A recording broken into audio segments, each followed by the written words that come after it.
We all have the ability to start a crowdfunding campaign, the ability to make a video and share our brilliant idea to the world. And although sometimes that works out pretty great, other times not so much. And today, I plan to do a follow-up on a follow-up. I've done 10 dumb Kickstarter video game consoles that failed and another 10 dumb Kickstarter video game consoles that failed, and now I'm gonna do yet another 10 dumb video game consoles that failed. Yes guys, I've got loads of these to come, and even though it is getting harder to name them, the scripts just write themselves, because these absolutely idiotic consoles are so mind-bendingly weird and stupid that you will no doubt be sitting with your mouth open in absolute shock that anybody was foolish enough to propose the idea. You know the score by now. Consoles such as the Ouya and the Game Stick can move aside for now, because in this video we are going to be chatting about the mostly too dumb to get funded campaigns with a sprinkling of good old scammy goodness. Hi everybody, I'm Daniel Robertson, aka DJ Slope from Slope's Game Room, and this is yet another 10 dumb video game consoles that failed.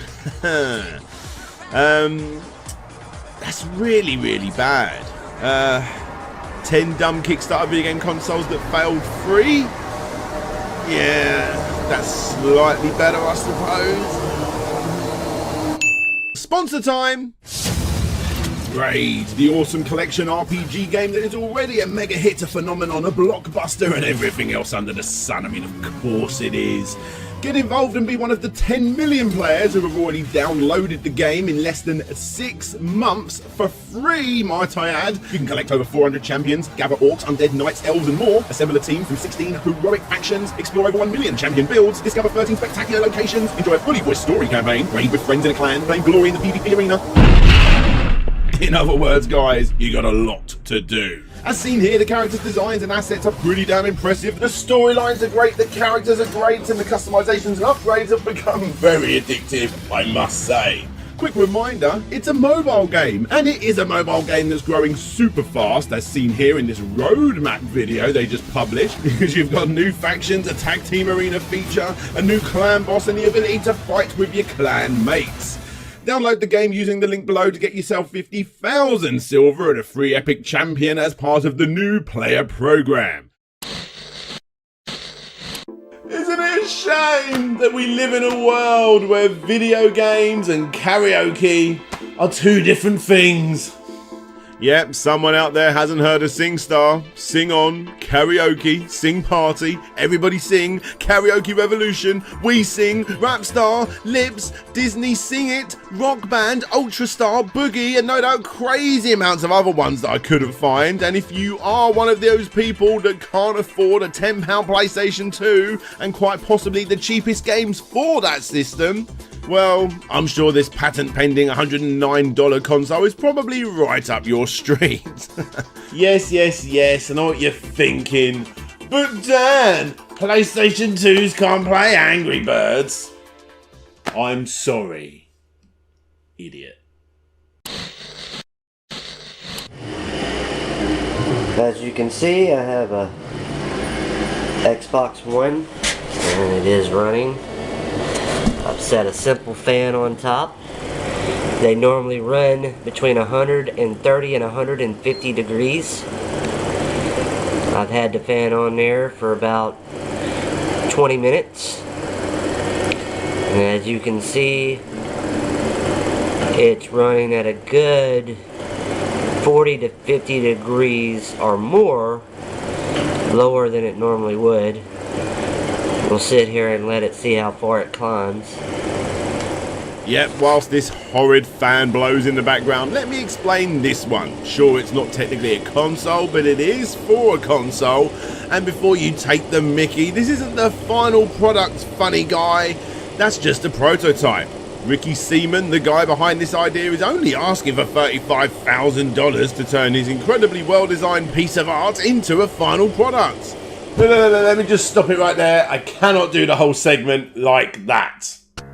So yeah, as stated, all the money is actually going on having someone else come in and design it for him, and thankfully he has thought it through. I mean, you saw the design, right? And in the risks and challenges, he does explain that some of the challenges have to do with design where the disc would go in.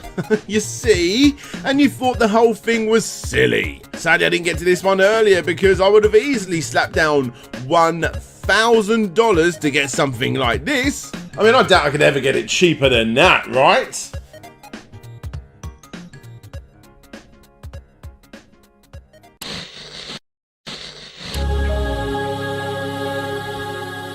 Hi, my name's Sam, and this is QB. Something we've discovered by working with people around the world is that no matter where you live, people love televisions. The TV started off its life pretty simple, just needing a DVD player or VCR. But nowadays, it's getting pretty complicated. You need a unit to watch your local content. You need another unit to stream sites like Hulu, Netflix, YouTube, and Pandora. And then, if you or your kids want to play a game, you need another unit for that as well. What we wanted to do was find one unit that could consolidate all these different boxes into one. What? Hang on a minute. Isn't this pretty much every single console from the last 10 years or so? Screw getting the QB, just go and get an Xbox instead. Oh, it's running XBMC. And for those that don't know what that is, it stands for the Xbox Media Player, an independently developed homebrew media player application, better known now as Kodi. Oh yes, of course, of course. It's also being touted as a games console as well, because, you know, nobody here has access to games such as Angry Birds, Temple Run, Fruit Ninja, right? Should we move on quickly, please? Do you want to know how to make $274 absolutely no strings attached? Go to YouTube, find some free stock footage, create a 3D rendered bit of footage of the most bog standard handheld console you could possibly imagine, and create an Indiegogo account. And congratulations, you've now got enough money to go and buy a console that's actually decent. Yep, that's all we got, stock footage that means absolutely nothing. I mean, look at this. Unlike some other handhelds, Fusion Go is built for the 21st century. Bring a full gaming experience with you and download the latest and greatest games wherever and whenever, as little as free. Embark on a new adventure, ride into first place, become a champion, save the day, all without tapping clunky touchscreen buttons. What has that got to do with the console at all? Nothing. And of course, yeah, like I say, you got a few close-ups of the soon-to-never-be-built console. But what does this actually mean, and what does it have to do with a handheld game console? Thankfully, a quick scroll down shows that this little handheld is actually more powerful than both the Vita and the 3DS. Heck, whilst we're making all of this crap up, why don't we just say it's more powerful than a PlayStation 17, yeah? Ah, guys, you forgot about flexible funding. Now you need to raise, wait, what? $400,000? So close, so close.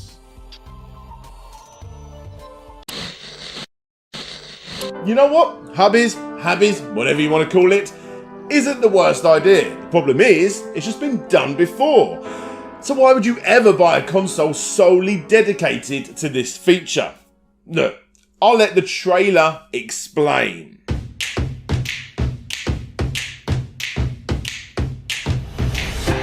This is Habiz, the first audio-based gaming console. You can play it alone or with others. Habiz offers a huge variety of games, such as quizzes, dice games, music guessing, and even educational games. So essentially what it is a quiz game, just like this. And just like this. Sure, it's got the whole dice thing too, but yeah, here you go. The system claims to be an upgrade from board games, but honestly, how much are you actually going to do by just rolling a dice and not physically seeing any real board games? Sounds to me like the first ever smart audio-based gaming console is a little bit boring. You rolled a 5. You moved 5 spaces forward. You have landed on space number 57. You landed on a snake. You went down the snake. You are now on space number 36. Your turn is over.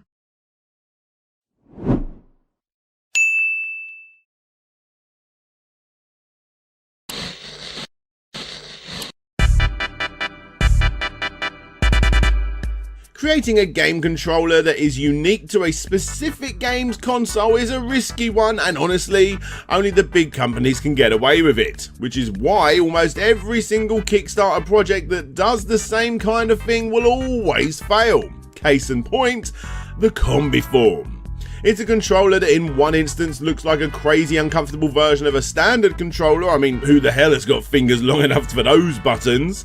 And then you got the other way round of playing it too, by turning it into a no doubt incredibly top heavy handlebar. If for whatever reason this system looks good to you, you will probably want to go with the option to get 4 controllers for maximum connectivity. This is the option that most people backed, and even though that ended up costing backers $92 for early birds and $99 after that, which honestly isn't too bad a price, it would have needed to sell slightly over 900 units to be a success, almost double that if people were choosing the 2 controller option, but obviously it didn't get anywhere near that number. Thankfully, the website combiformgame.com now directs you to a website that's, there to help ladies with thinning hair. So, it's not all a loss. Oh my god, yet another Android-based console that's yet again promising way too much. Essentially what it's trying to do is mirror what you've got on your phone and put it onto the big screen. But it's asking for $250,000. It has a really nice flashy video, and for people that really want to play Android games on a TV, they can for only $89 and eventually $99 a piece. Thankfully this didn't happen, as 125 backers only got it up to $12,564, although during its life it did have a fair bit more from people that eventually cancelled their pledge. Who were these people? Well, those were the guys that pledged towards the Equiso Smart TV, a typical HDMI dongle thing that turns TVs into smart TVs, and that project gained close to $250,000. And it's a pile of crap if the comment section is anything to go by. Resulting in the comment section for this, the Equiso Play, to be full of people pledging, warning backers to drop their investment, and Adam McBride, that's the campaign's owner, and his family, basically just getting into a pissing match with everyone bad-mouthing the project. Because of this, the campaign was cancelled without a single update ever given. Looks like Adam McBride should probably fix what he did in the first place before opening up another account, hiding as someone else but naming the product the same bloody thing. What a wally. Hi Sharks, I'm Adam McBride. And I'm Don Halpern. We're from Columbus, Ohio, and we're seeking $150,000 for a 5% equity stake in our business, Locktote Industrial Bag Company. Oh, would you look at that? He's on Shark Tank pushing his latest Kickstarter and Indiegogo projects. Not consoles this time, but theft-proof backpacks that did get delivered and according to the comments are sometimes good and sometimes not so good. Oh, nice little earner though, that's for sure.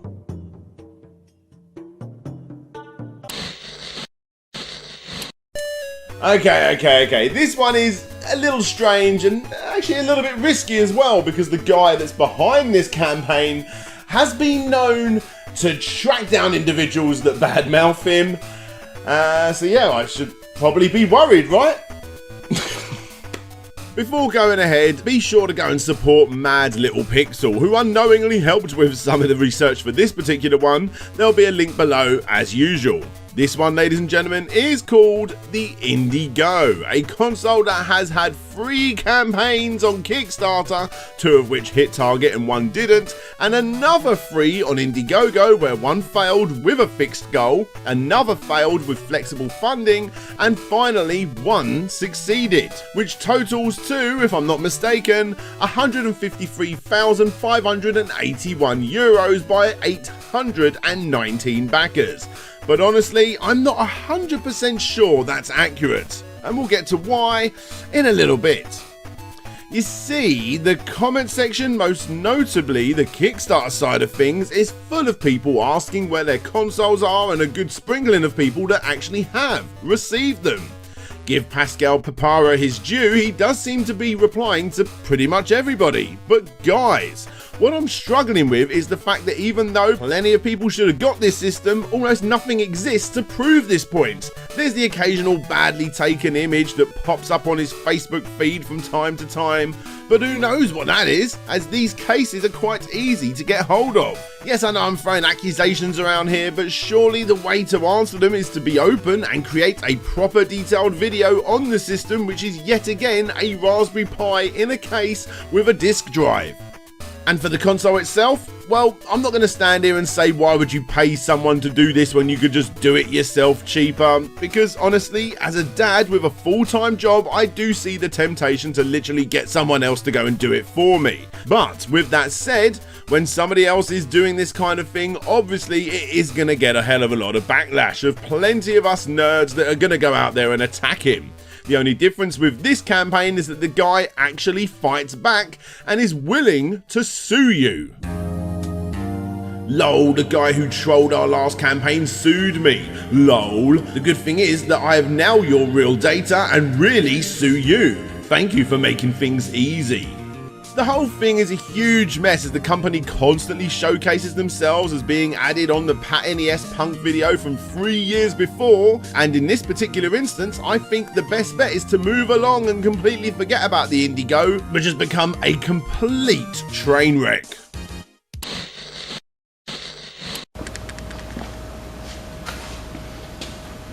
Hello, my name is Zach and my company is Zeno Corporation. We have created a PC gaming console called the Super GFX, and we need your help to get it into production. Oh yeah, you almost feel for the guy. A little awkward, sure. Okay, Zach, let's see the console. Zach, the console, mate. Zach, where is it? Zach? Zach? Zach! When it comes to yeah, there really isn't anything here. What I can tell you is that he wants to make 250 of these things that will be the same size as an Xbox One and will be aluminium. If you pledge $20, you get a laser engraved dog tag, and if you pay $399, you'll get the lower end PC, and $799 will get you the higher end PC. And in the end, only 2 people backed the dog tag option.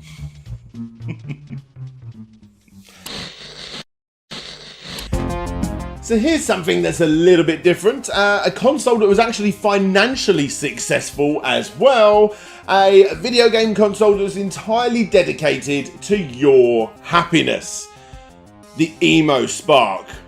And as the video shows, it may seem just like Siri or Alexa or whatever, but it's actually quite a bit more. You see, the big difference is the fact that it actually out of the blue speaks to you and offers you music, pictures of the family, and just so much more. For the right sort of person, this very unique system is actually quite a good idea, I suppose, as the main focus here is to give you little bursts of endorphins throughout your day to make you feel good.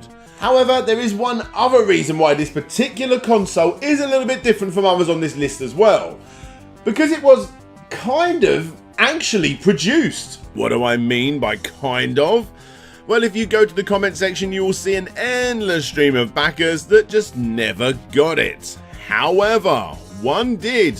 One Brian Gangle did. And the reason was because he was a beta tester, a privilege that he only got because he paid $1,400. Well, I actually found the guy and I asked him to go into detail about his experience with the Emo Spark. I think that I read you as an early adopter. Do you mind explaining that for me? Did you pay extra? What was your experience? I was a beta tester and it did cost extra. The device barely worked. When I reported errors or issues, they would take weeks to get back to me. Once it was 2 months. Then complete radio silence. And I think that's around when they sunk. I still have the beta cube. I also pre-ordered backed 2 regular cubes, $1,400 total, and never saw a dime back. So all you have is the beta cube? Correct. And it stopped working during beta testing, and that's when they went silent. So it doesn't turn on or anything anymore? It would turn on, freeze, then nothing from there. Or it might just be black screen now. Haven't tested it since the last time, way back then. Oh, not bad for $178,000, is it? and an extra 12,000 in the second campaign.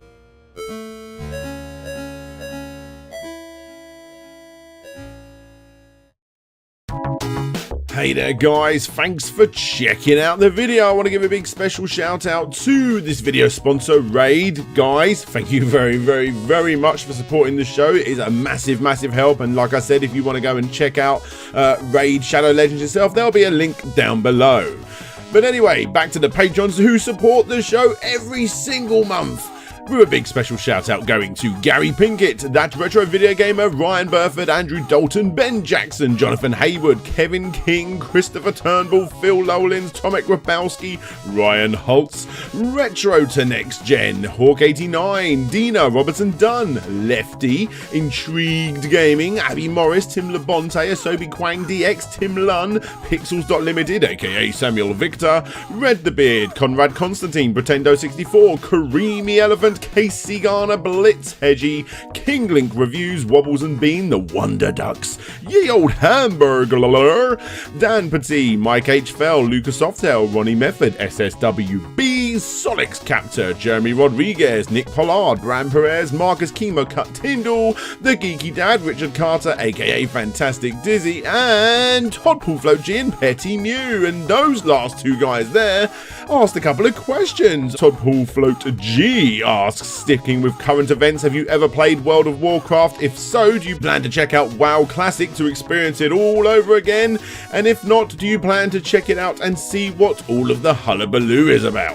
And Petty Mew also asks, when going to the cinema, my family always get a large sweet popcorn. So my question is, are you a sweet or salted popcorn fan? Or are you neither? Let's answer these questions, shall we? So, World of Warcraft. Yeah, I actually got.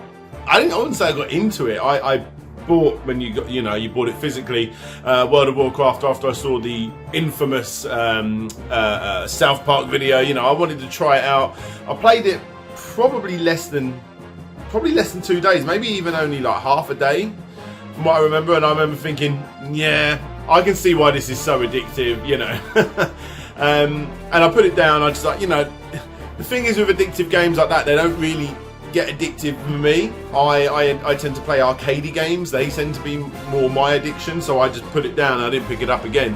However, my sister picked it up and she was obsessed with that game, so I accidentally created a hardcore World of Warcraft player. And in regards to the popcorn, Petty Mew, I am a salted guy, but my wife and kids love it sweet. So sadly, I always end up having to have sweet. Yes, there you go, guys.